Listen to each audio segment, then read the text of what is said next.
very warm welcome to everybody. My name's Hilary Woodhead and I am NAPA's Executive Director.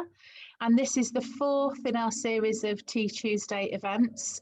And today is my very, very great pleasure to welcome Isobel Jones, who's the CEO of Alive Activities. And we're going to be talking about getting creative with tech. So a topic very close to our hearts at the moment, and over the last few months, I think there's been great developments in the way we've all been using tech, particularly to engage the people we support. So really, the first thing I'd like to do is I'd like to ask you, Isobel, just to say a little bit about yourself and about your organisation and why tech, why you're interested in technology. Okay, well, my name's Isobel Jones. I'm the CEO of the charity Alive. We are based in Bristol, but we've been training and engaging care homes for a long time. We deliver, pre-COVID, we deliver a range of kind of engagement sessions in homes, from Tai Chi to art to reminiscence, well, all sorts of things. And it was all about them being personalised and engaging as possible. We also train and support carers. And we also deliver community engagement work as well. So we've been bringing schools together with care homes for a long time, and actually encouraging care homes to open their doors to the wider community and for the wider community to come into care homes as well. But obviously with COVID, we've had to really adapt our practices. So all of our sessions suddenly went online pretty much overnight, and that was a challenge. So we've used Zoom. And we do our activity sessions and our training online. And it's been challenging, but it's been amazing. As an organisation, tech's always been something that we feel quite passionately about. Tim Lloyd-Yates, who set Alive up 10 years ago, was one of the founder people who actually worked out how to use touchscreen technology with older people. He had a real light bulb moment one day. It was just when the phones had just come out, and he had one in his pocket, and he was talking to a lady in a care home, and she was saying how she wanted to go back to the hotel that she went on her honeymoon with her husband in Scarborough, and they were talking about it, and he could see how much it meant to her, and he suddenly thought, let's see if we can find it on my phone. So they did a quick search and they found a picture. It was an old postcard, and it's how she remembered it. He could see the joy on her face, and he just thought, we can do something, this can really engage people, and I can open up people's lives. I've got a library of material here, what can we do? So from that day on, we looked at how to use tech in a simple way with older people, and how to open up the world, I think. So yeah, we've always tried to use it with our practice ever since. And personally, I've grown up with tech. My dad has been amazing with tech. He was at the forefront development of computers, actually. And so we've always had something in the house. I can see how it can improve people's quality of life. And even when iPads came out, my dad was second in the queue. He was in early 70, he was probably the oldest in the queue. He went there with his deck chair and his thermos flask. Excellent. And everyone else was in their teenagers and 20-year-olds, and it was just amazing to see. And I know what a difference tech can make. So we've kind of tried to use it whenever we can. Brilliant. And I really love that story, particularly about the hotel in Scarborough. As a Scarborough lass, I don't know if you know that I'm from Scarborough. I didn't. So I probably know there are a handful of very well-known hotels. So I probably would have known the hotel that she had a honeymoon in. So that's a lovely story. So in terms of kind of care home environments, then why do you think why is tech important for care homes? I really believe it's important to use tech as wide as we can, because I believe it will improve the quality of life of older people. It depends how we use it, but I think it can really help us get to know those that we care for, and can link them up, with the worlds that they used to be part of, with the jobs that they used to do, with the hobbies that they used to have and were able to do. And actually, if we can keep those connections there, I do believe it really improves the quality of life. It's a big resource that we've got at our fingertips, and I think we wouldn't think twice about sitting with a book with someone. And actually, an iPad is just like a book, but it's got open pages, and it's not fixed content. And I think it's really important for us to embrace that, because it means we can really personalise the activity that we're doing with older people. And it doesn't have to be complicated. And I think, you know, a lot of the time we think of tech and we think of being really whizzy and, you know, lots of ideas, and I can't possibly do it. Yeah, And and actually, I think what some of us say, oh, I'm not techie, I'm not technical, oh, I yeah, can't do anything too technical. yeah, It's all a bit scary. When actually, I think the last few months have shown us, haven't they, that you know that tech can be straightforward, and if we have a go, you yeah, never know, it might be easier than we think. I think, you know, I mean, obviously there are some barriers in care homes. What yeah. do you think? What do you think the main sort of barriers are to people using tech and overcoming that fear, really, that it's all a bit tricky? Yeah, I think, well, one of the first things I think, you know, the difference sometimes is between the software and the hardware.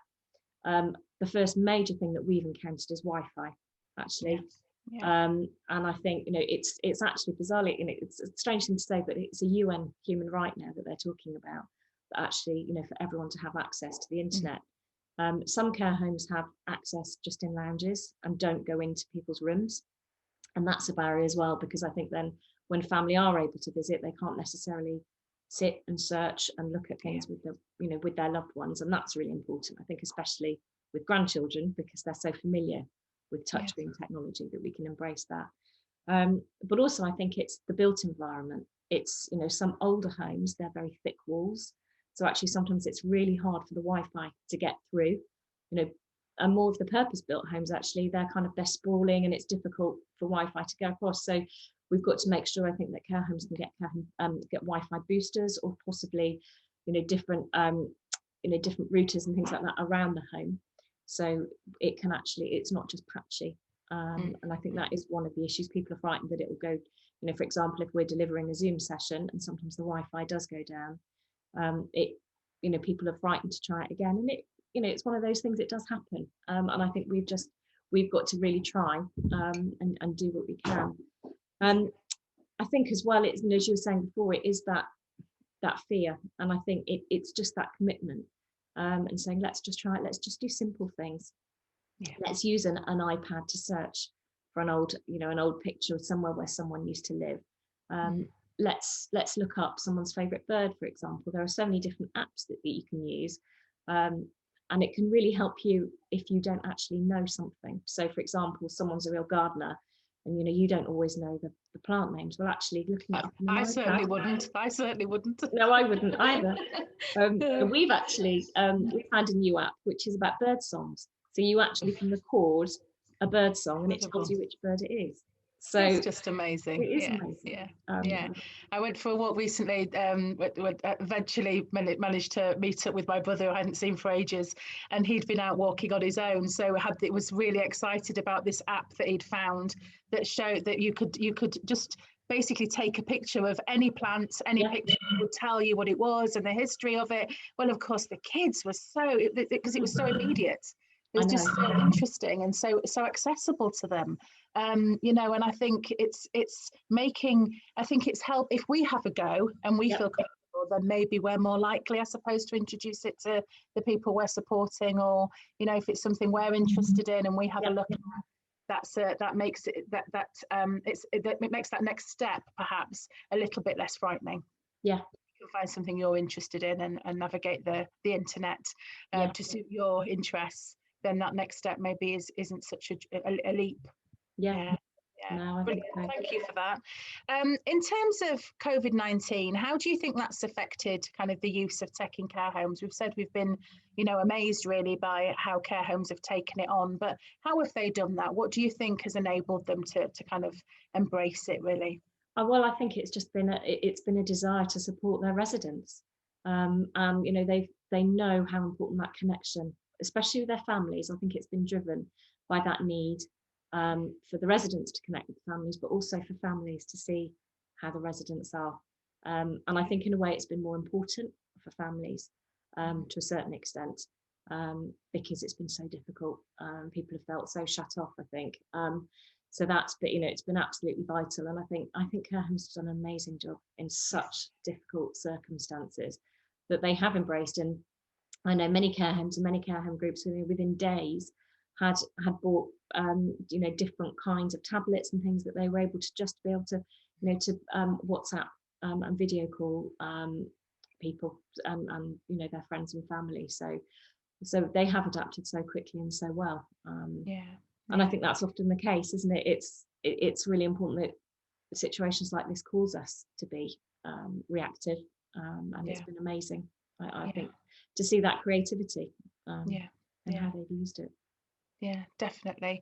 And I think, again, you know, for family members that might not have been able to connect with people in different parts of the world, that has been a bit of a barrier, that now suddenly people are more in touch with people much further away. And we don't for a minute, it does not replace face-to-face contact. Of course it doesn't. Yeah.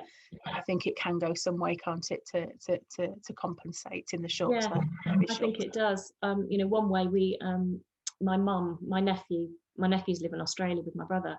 And my mum used to read bedtime stories to my nephews over Skype, and that she'd buy a book and send it to them in Australia, and that was a lovely way for them to connect. And I think, you know, that's the kind of thing that we've seen, really. Yeah, it can make a real difference and help, you know, maintain and strengthen those relationships. Lovely. We have got some comments coming in. Please do ask your questions, share your ideas, things that you've been up to, that you've enjoyed in terms of the use of tech, and some of the challenges. You know, Isobel, you know, neither of us are experts in the use of tech, but we're interested and we're amazed by how everybody has embraced tech over the last few months. So please do write your questions and comments in the chat. Yeah. And if anyone knows the answers to things, I think it's a great way for them to share. Please do. Yeah, definitely. I think one of the things that's come up has been around the use of language and some of the terminology that gets in the way of as a barrier to how we use technology. Any thoughts on that, Isobel, from your experience? I think sometimes it can put us off, can't it? Some of the language, and you know, you need what is it? An eye cat. You need a this. You need a that. You need a booster. You need a. You know, what do all these things mean? And does it put us off unnecessarily? Do you know, I think it does, and I think it is quite scary sometimes. And we actually started running free training because this is a barrier that we found. Because, you know, we've been running Zoom sessions where a laptop and an iPad would be connected in the care home up to the TV. But care homes were unsure about how to use an HDMI cable or a lightning adapter. So we've done some absolutely back to basic training, which I can share with people if they're interested. Brilliant. And I can send them the presentation, because it literally just shows pictures of what the cables are, where they go, and what you do with them. I think for lots of people that would be a really helpful resource just to have to hand, especially if you've got a new member of staff or somebody that's covering and hasn't used much tech before. So if we could share that as well, that would be fantastic. It's just simple stuff, and I think we're having some more training in the new year, so people can, and it's been free because we wanted people to embrace it. And it's been really important for us to be able to do that. But what we have found actually is we started running the sessions in September, and we've done a couple of them every month, is actually people are getting more au fait, you know, with the technology. So the questions we're getting now are a lot more complicated, which is brilliant because it shows that people's confidence, the more they try it, goes up. And I think, you know, that's so important, is we've just got, and I think that's what we've all learned, is we've just got to try, and we can give it a go. And just give it a go. Definitely. Because I think, you know, even the most techie people who know what they're doing, you know, it goes wrong at times. And that's what tech does. But actually, the benefits that we get is just phenomenal, we think. Yeah, definitely. I mean, we you know, if we've called this getting creative with tech, what sort of creativity have you seen or have you been involved in over the last few months with regards to technology? Do you have any examples to share? I've got loads of examples. It's the kind of thing I could talk for hours about, and it's blown me away actually, just seeing what people wanted to do. And there was couple of things with social media actually, and I actually heard about it on 5 Live on the radio, and there was one care home, it was near London, and they'd been talking about their music and their favourite music, and actually they said, let's recreate album covers. So what they did was they all chose different album covers, and I think one of them was David Bowie, another one was Taylor Swift. You know, there was a huge array of music choice, and they recreated those album covers by, you know, getting made up, and then they took the photos, and then they went on social media, and it was wonderful, because, you know, they were talking about it, and he said they haven't laughed so much in a long time. So he used tech, but he was really creative. But also he said it was the laughter and the way, and it was, you know, it took a good few days to actually to do this. So it's fantastic. And a care home that is near us in Bristol recreated Vogue covers. So they even did Beyonce. They did, one from the 70s, and it was linked into Vogue as well. And they said it's wonderful that creativity mixed in with tech. But again, what was interesting is what they were talking about was the laughter and the giggles in doing it. So I love that story. But the other examples of creativity are, two homes playing hangman against each other on Zoom. And what they've done is they've carried on playing with different games each week. We've started bringing up our intergenerational sessions again. So we've had a couple in the last month, and so the school are online and the care home are online, and we've been playing bingo together. They've been singing songs to each other. So yeah, that's another example of sort of creativity as well. We've seen care home choirs as well. So yeah, it's been brilliant to see, really. So.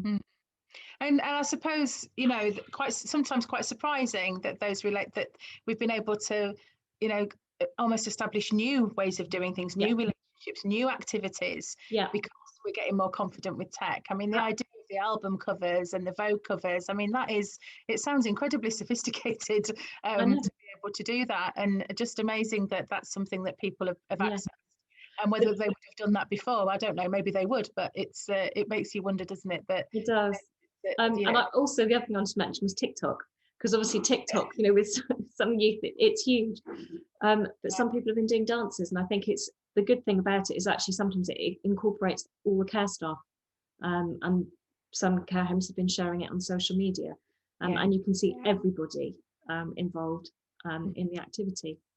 Which has been. Let's just stick with social media for a bit, because I think it's something. It's an area, isn't it, that it's such a huge platform, really, such an incredible. There's so many incredible opportunities for us to share best practice through social media, but there are lots of opportunities, and there are some challenges, aren't there? And I wonder if you've experienced any of the challenges, or you've had to support staff that are experiencing any of the challenges around the use of social media, or some of the concerns about the use of social media. Some of the homes we've spoken to, we've always encouraged the use of social media, because you can market the home incredibly well, but you can also show in such a positive light what kind of activities you're doing. Some care homes have shown simple things like a game of balloon tennis, and the laughter and the giggles, or what they've done is they've shown the flower arranging that's been happening, or intergenerational work.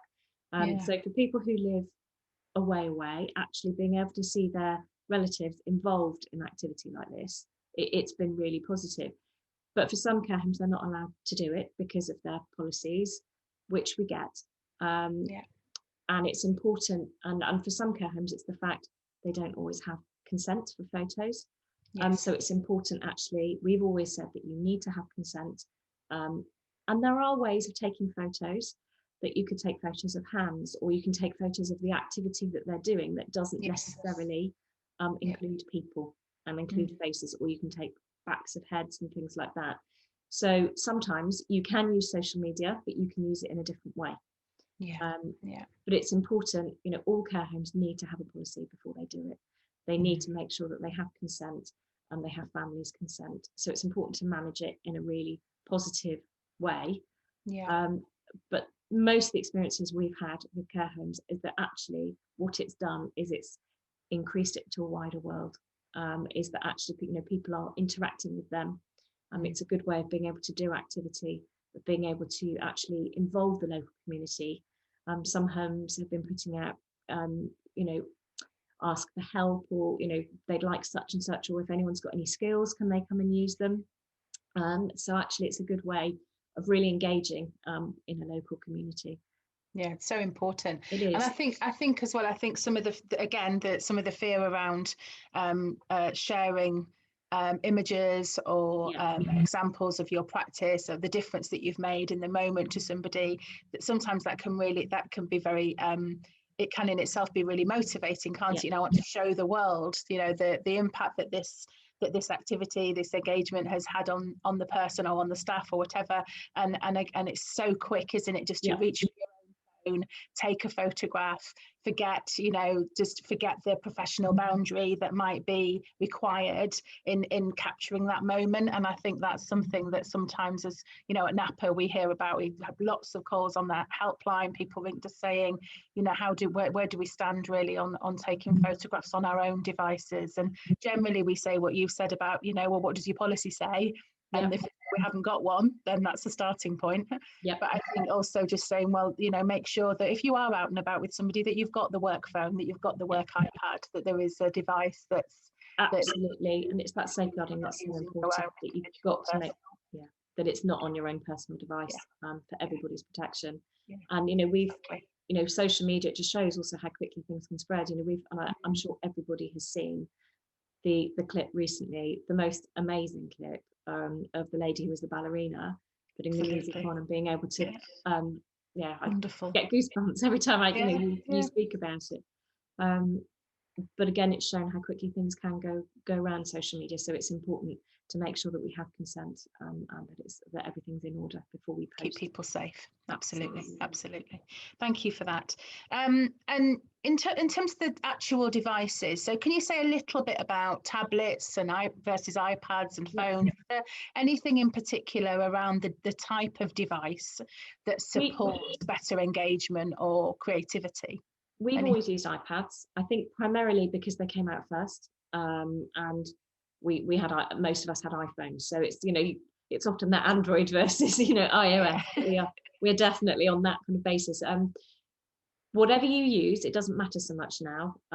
It has to, what we recommend is higher quality as you possibly can afford, because they tend to last longer, and also bigger screen as you can get, because for those who possibly have sight impairment, things like that, actually bigger screen is so much better for them, and also as light as you can possibly get, because some tablets are quite heavy, and if older people are holding it, and they might have some kind of impairment in their hands or things like that, actually it's really important that it's as light as possible. What we find as well is putting it on a cushion on people's laps. That really helps as well. And that helps to raise it up. But the bigger the screen, the better. We actually have always gone for refurbished iPads because they're cheaper. Because it's not so much, we don't always need the all singing, all dancing. The new one, actually, it's ultimately what it does. And they're often significantly cheaper, which makes a big difference. So we always get that can be a barrier too, can't it? Really, just in terms of affordability, and whether or not all care settings necessarily have resources available to them to be able to purchase these devices, and that can be an issue, can't it? But as you say, it doesn't have to be the most up to date. No. I have teenage boys, so I'm told all the time it has to be the most up-to-date device for it to be worthwhile, the most up-to-date phone. But that's not the case, is it? And so I think it's important to remember that actually there are all sorts of ways that we can use tech and it be affordable. Yeah, it's getting it into perspective, and kind of actually what we're just looking to improve the quality of life, and we just we need something that we can access quickly and easily. And that's all that matters, and I think that's we do get worried, but it is a barrier, and I think finances, and it's hard sometimes to persuade your manager or the owner that actually it's important to invest. But there are all sorts of ways of being able to do that, is showing the impact on the individual's lives that it can really make, in terms of one-to-one and group work, because you can use it for both, and I think that's what's important. Is especially when people are self-isolating or in their rooms, you can still do some amazing one-to-one work with people, using it and finding that real library of material, and taking them back and unlocking those memories. And in terms of having one device that might be used by many, any thoughts on the whole infection control issue? Has that been brought up? Is that something that you've come across? Not so much actually, but actually the homes that we've spoken to, they wipe them in between when they pass them to resident, and they said that's absolutely fine. It's not an issue for most of the homes that we've worked with, and they've got over it quite easily from that point of view. Good. That's not another barrier. That's good to hear. Shouldn't be. Good to hear. In our view, it shouldn't be. No, definitely not. So I'm just going to have a look at the chat and see if we've got any questions coming in or any comments. We've got.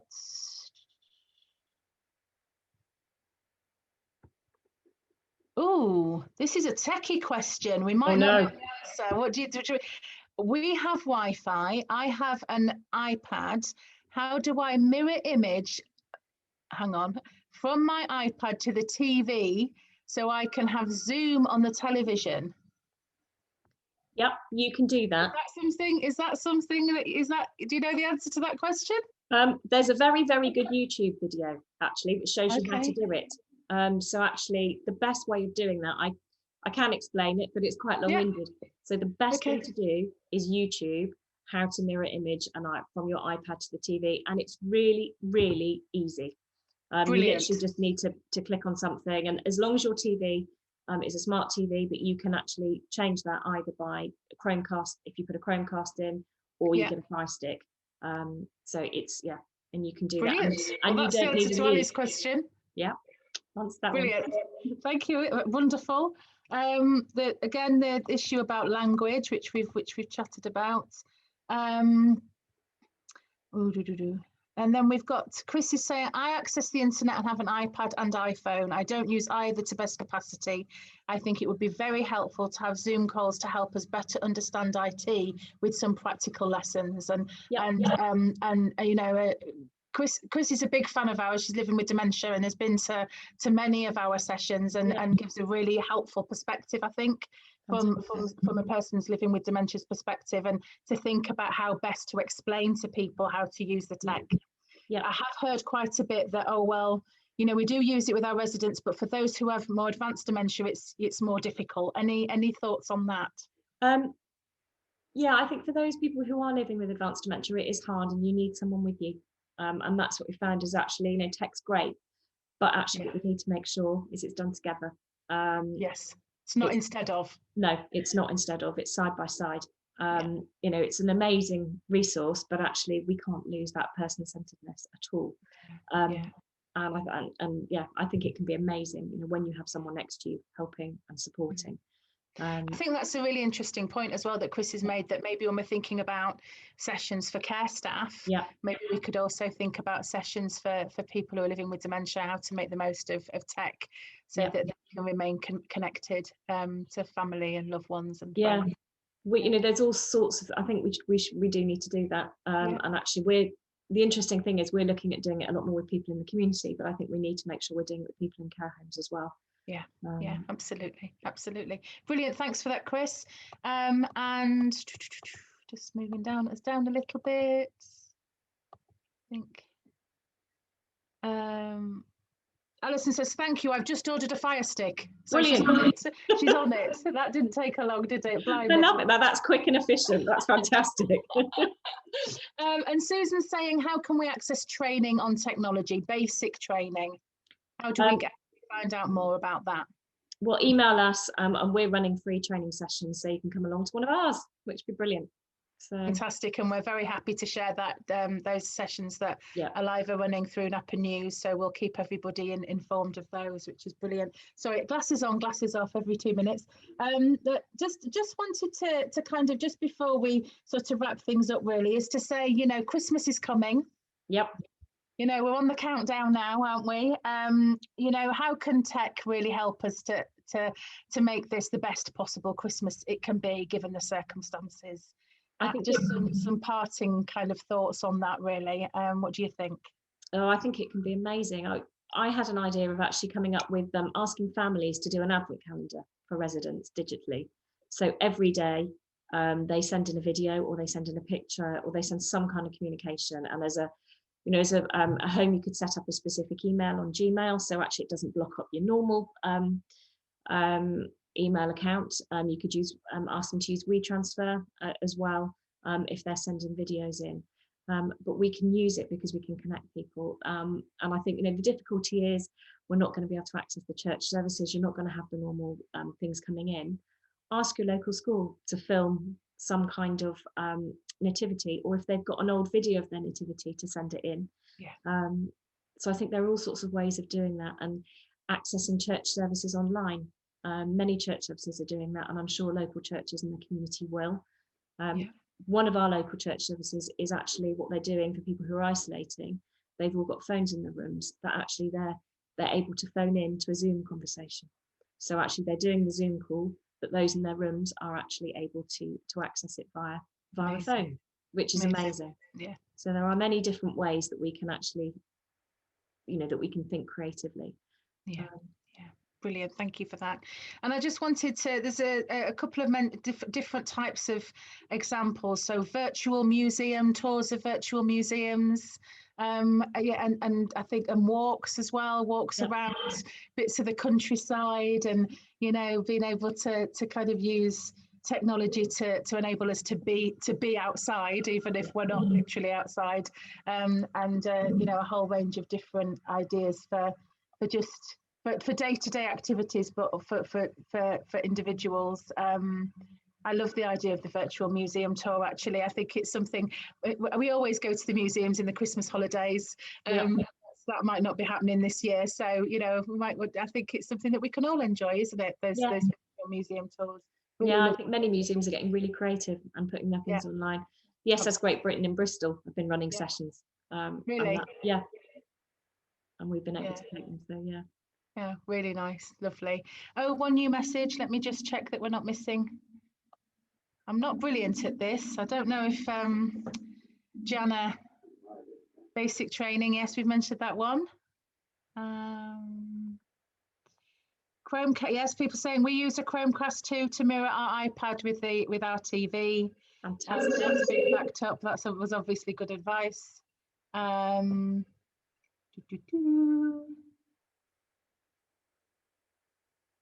If the Wi-Fi is dodgy, are there any other offline alternatives?